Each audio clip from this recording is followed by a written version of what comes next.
seats now.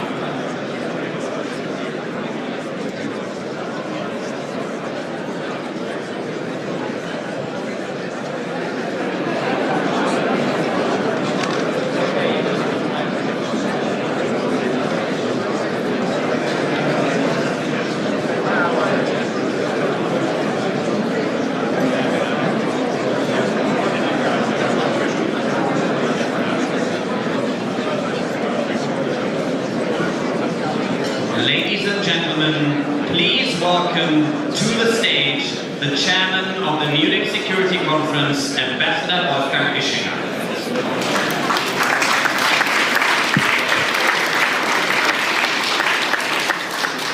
Thank you all. After the United States in the first segment of this morning, we're now turning to the other side of the world. It is my pleasure and privilege to welcome for the 8th time, he's been here 7 times before, I think that is probably a record among senior officials with the same function coming to us so often. A very warm welcome to you, Wang Yi, Director of the Communist Party Central Committee's Foreign Affairs Commission, and Minister of Foreign Affairs of China. You have the floor, sir.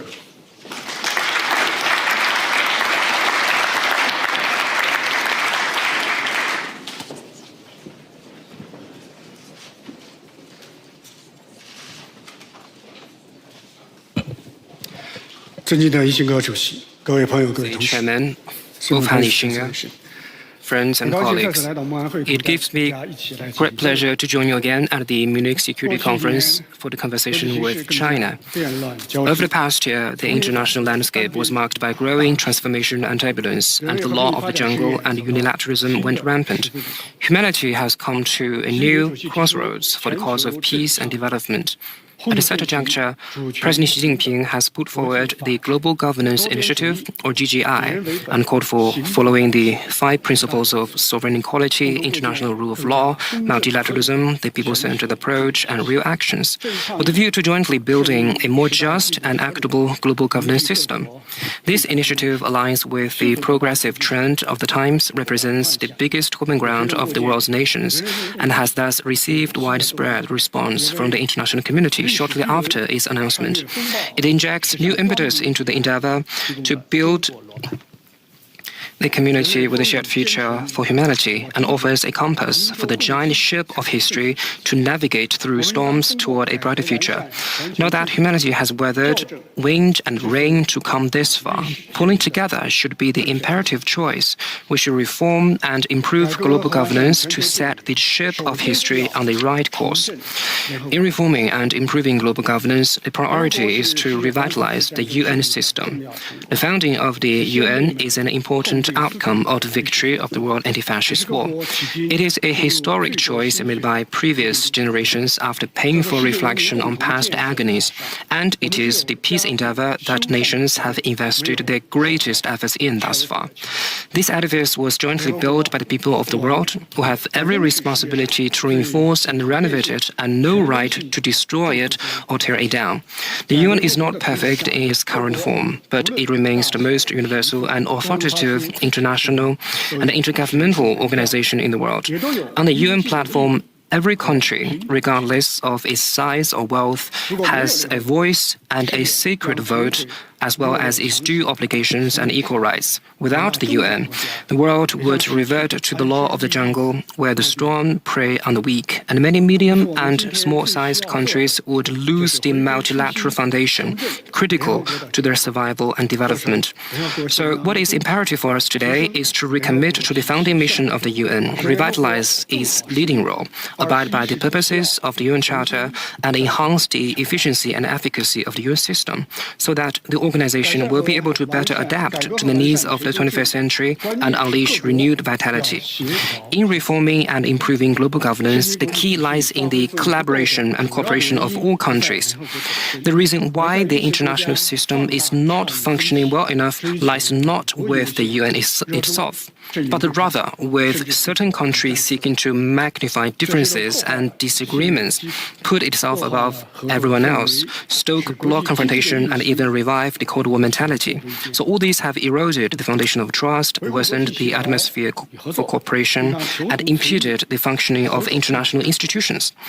To safeguard international collaboration and cooperation, it is important to seek common ground while shelving differences and pursue win cooperation. The world is a diverse place. It is only natural that countries differ in social systems, history, culture, interests, and demand. And it is precisely the differences that necessitate dialogue and cooperation. There is no reason why countries cannot respect each other and contribute to each other's success. Just like the way gentlemen engage with one another, there could be harmony without uniformity. A review of history shows, from the victory of the World Anti-Fascist War to overcoming the global financial crisis, from the global climate response to fighting terrorism, none of such progress would have been possible without countries coming together for sincere cooperation despite their differences. So let us bear in mind that unity brings strength, and only in unity can we find hope. In reforming and improving global governance, multilateralism should be always upheld. Power monopolization by a few countries is simply unpopular. We live in a multipolar world and need to practice true multilateralism. There needs to be greater democracy in international relations. Global affairs should be discussed by all, and the future of the world should be decided by all. We need to make sure that all countries abide by the same set of rules, i.e. the basic norms governing international relations underpinned by the purposes and principles of the UN Charter.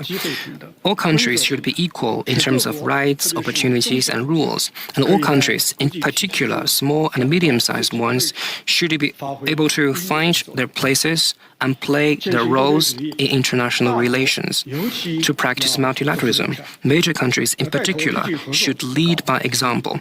They should take the lead in advancing cooperation instead of conflict or confrontation. They should take the lead in observing rules instead of applying double standards. They should take the lead in promoting equality instead of imposing their will onto others. They should take the lead in encouraging openness instead of resorting to self-serving unilateralism.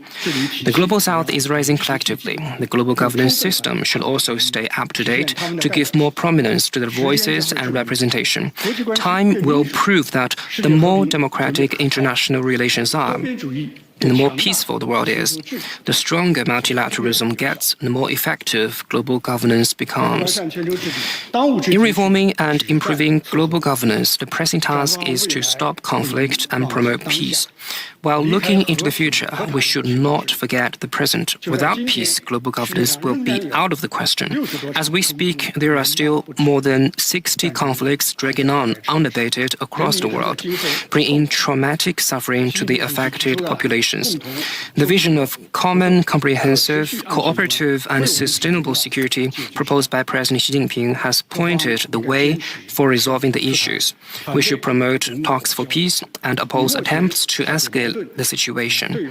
We should resolve differences through mediation and overcome conflicts through dialogue. In Gaza, the realization of ceasefire and reconstruction will require unremitting efforts. To implement the two-state solution and restore justice to the Palestinian people is the unshakable responsibility of the international community. The situation in Iran has a direct impact on peace in the Middle East. Relevant parties should act with prudence and avoid creating new conflicts. On the Ukraine crisis, the door to dialogue is finally open. All parties concerned should seize the opportunity to reach a comprehensive, durable, and binding peace agreement, remove the root causes of the conflict, and bring about lasting peace and stability in Europe. On Venezuela, the red line of international rule of law must not be crossed, and the principle of state sovereignty must be upheld. Friends, this year, China kicks off the implementation of its 15th Five-Year Plan for economic and social development. All our endeavors are aimed to secure a better life for the Chinese people.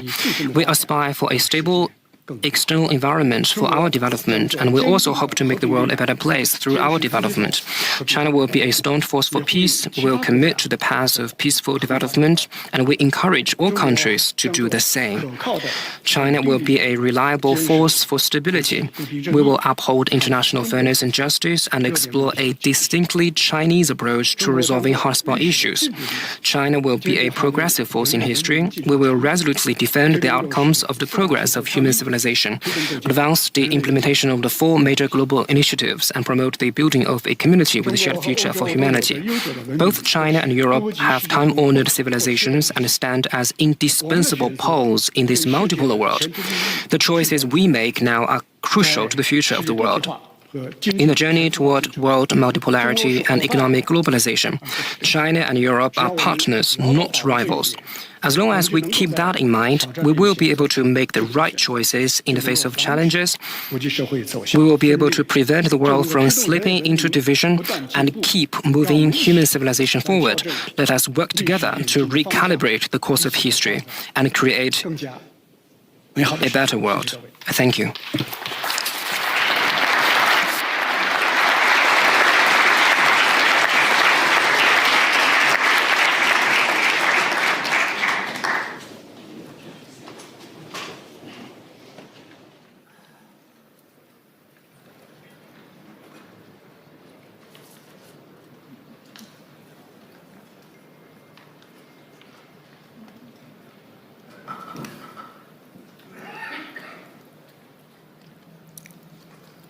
Thank you very much for your speech. We have time for a few questions which people from the audience have sent over to me. Let me start by the one question that's on everybody's mind here, the question related to the war in Ukraine.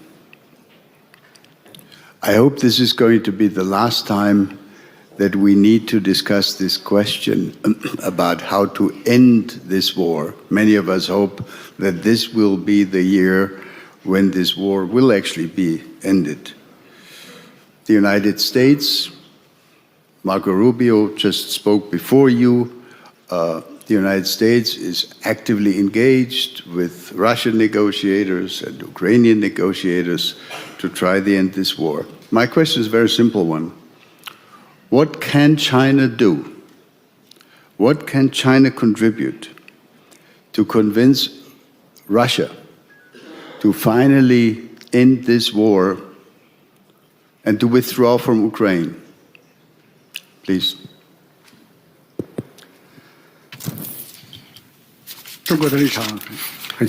China's position and stance is clear that all regional hotspot issues should be resolved through dialogue and consultation, and we need to find a political settlement. So this holds true for the Ukraine crisis, but China is not a party directly involved.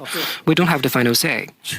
What we are doing is to promote talks for peace.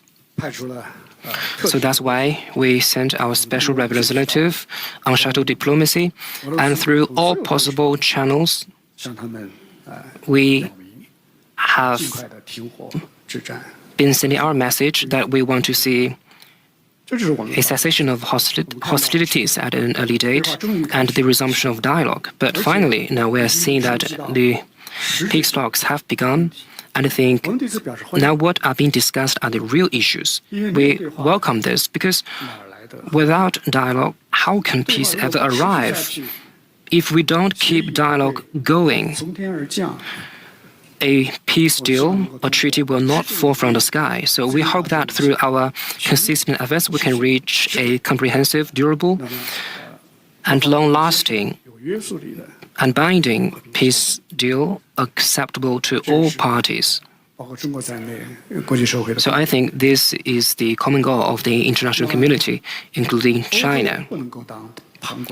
Europe should not watch this from the sidelines. Right here in Munich last year, at that time, the United States had started engagement with Russia, and Europe seemed to be left watching from the sidelines.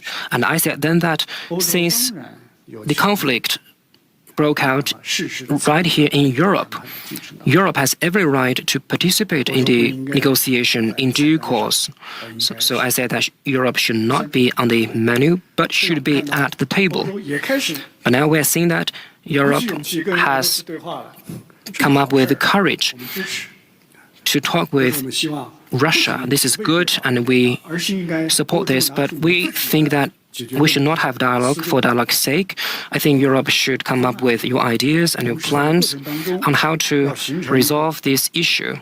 And in this process, we need to foster a more balanced, effective, and sustainable security architecture for Europe.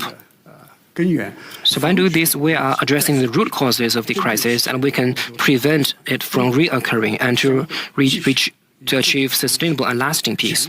China will, in our own way, give our full support for the peace process. I thank you. Thank you.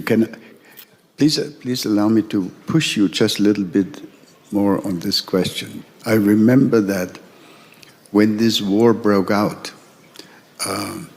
now 4 years ago, on this stage here, we were discussing the issue then, and you made a very important statement then, namely that China remained committed to the fundamental principles of the United Nations, including territorial integrity and sovereignty. Can you repeat, would you say again today that China remains committed to the idea of sovereignty and territorial integrity of Ukraine?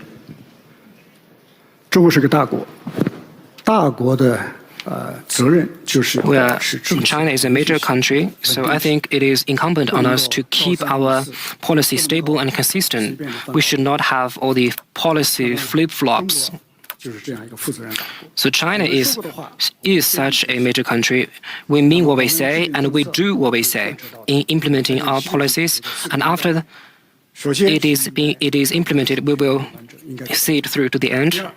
So the 4 things must be done, proposed by President Xi Jinping, is just this. First, the sovereignty and territorial integrity should be observed, and all the legitimate security concerns of all parties needs to be observed. This is what we say, and we will continue to mean what we say and do what we say. We will continue to be a force for peace in the world. Thank you very much, sir. Let's turn to U.S.-China relations. The previous speaker was Marco Rubio, who talked a little bit about the same question also. There are obviously continuing contentious issues between the United States and China. Taiwan appears to be one of them, but not the only one.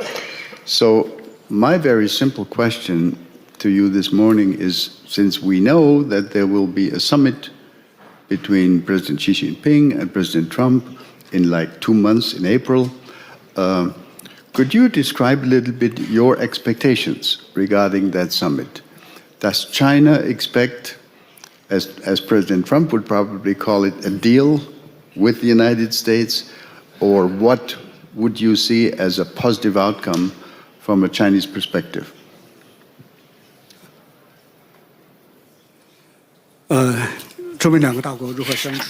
How China and the United States get along bears on the fundamental trajectory of the international situation.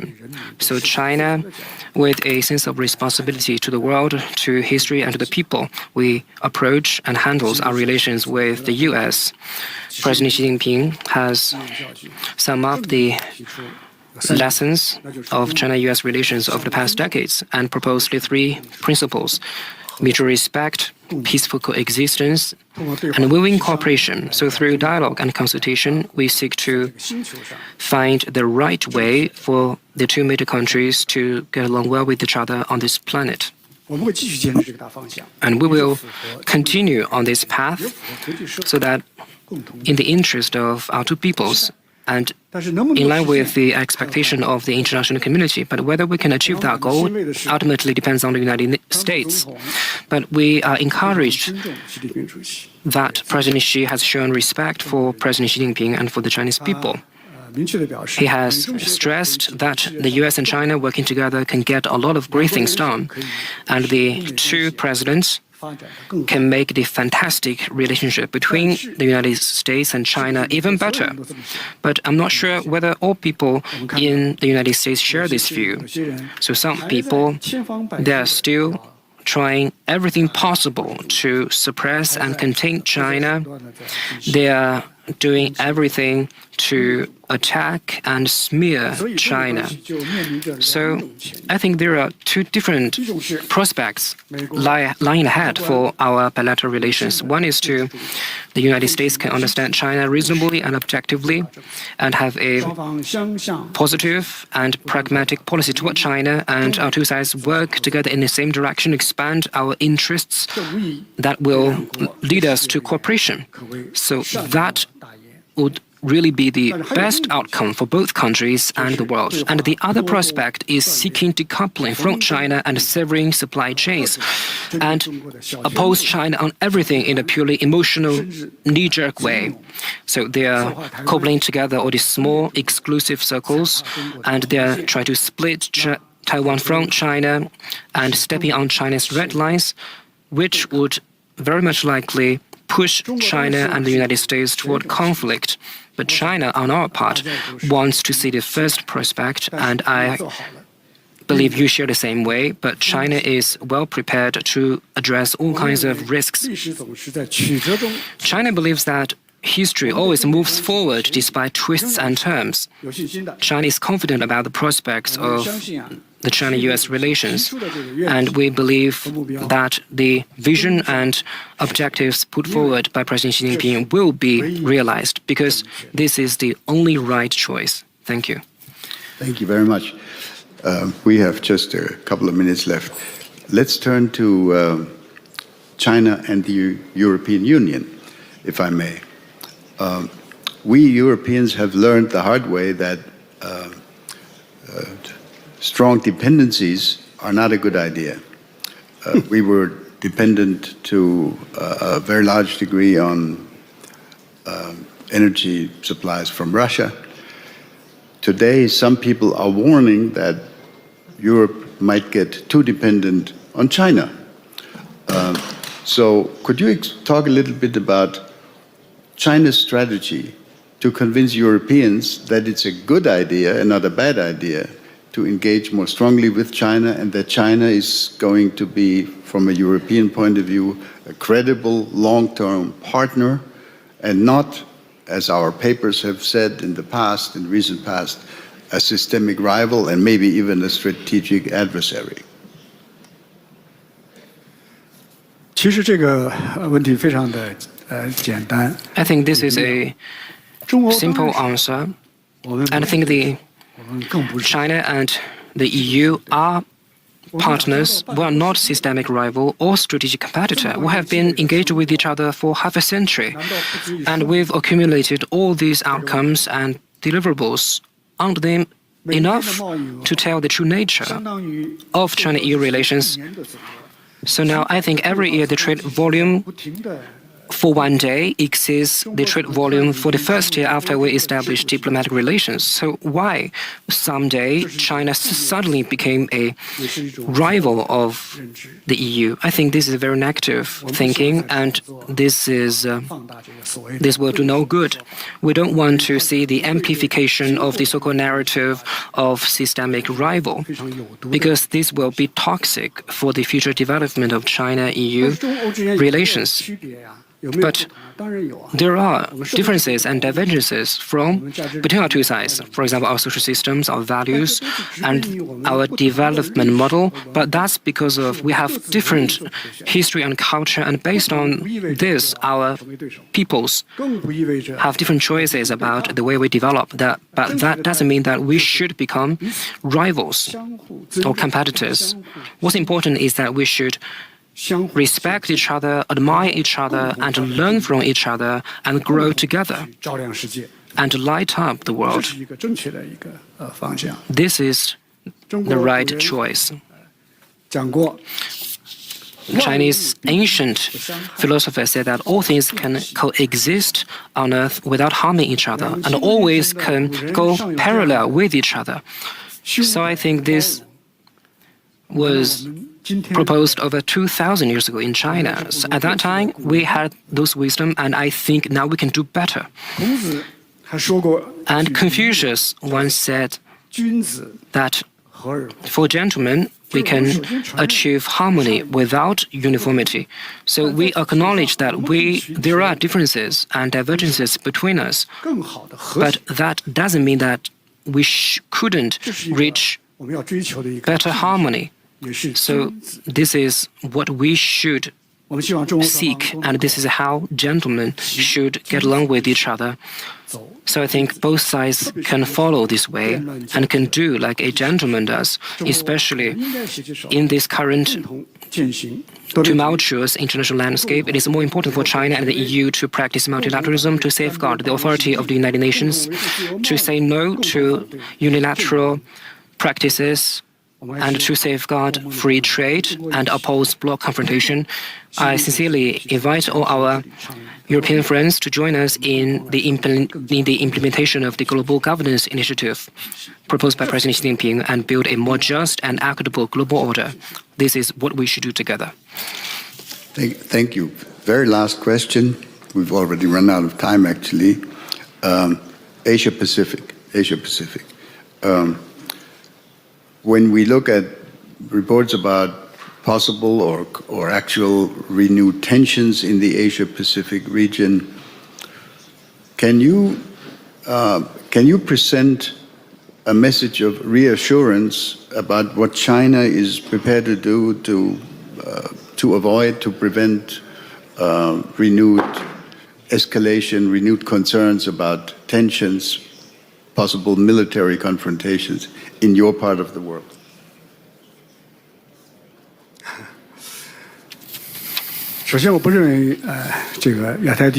First, I don't think that the situation in Asia Pacific is getting increasingly tense. In today's world, Asia is probably the only region that maintains overall peace. Not long ago, border clashes broke out between Thailand and Cambodia, but that was brought to a halt with China playing our mediating role. China has become an important pillar for peace in Asia. And as one of the world's most important forces for peace today, we will continue to play a constructive role in safeguarding regional peace and stability. But of course, Asia is not without challenges.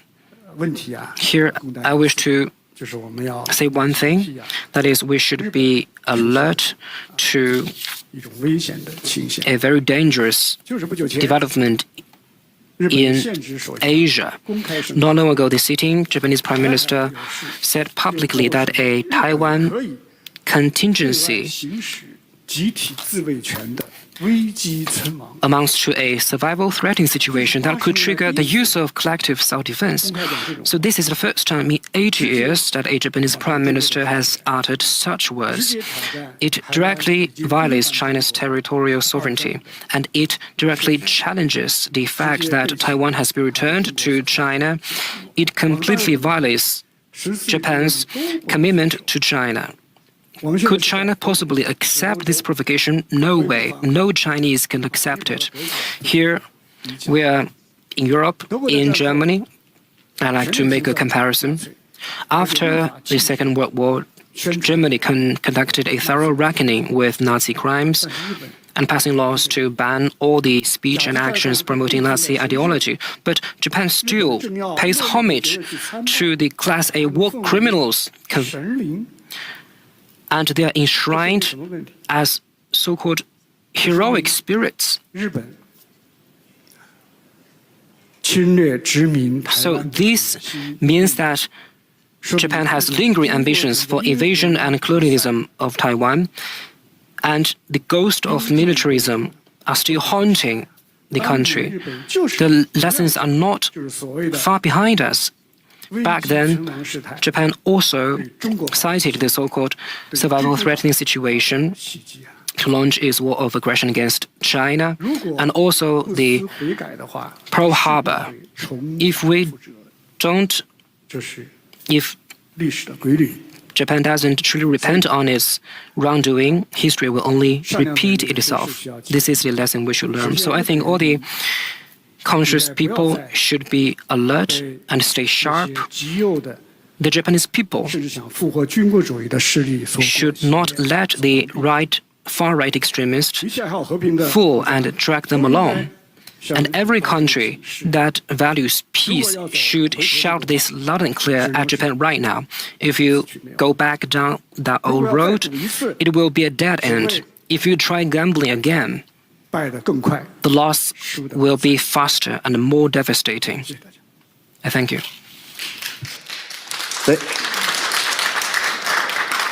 Thank you very much, Mr. Foreign Minister. Thank you very much. We have run out of time.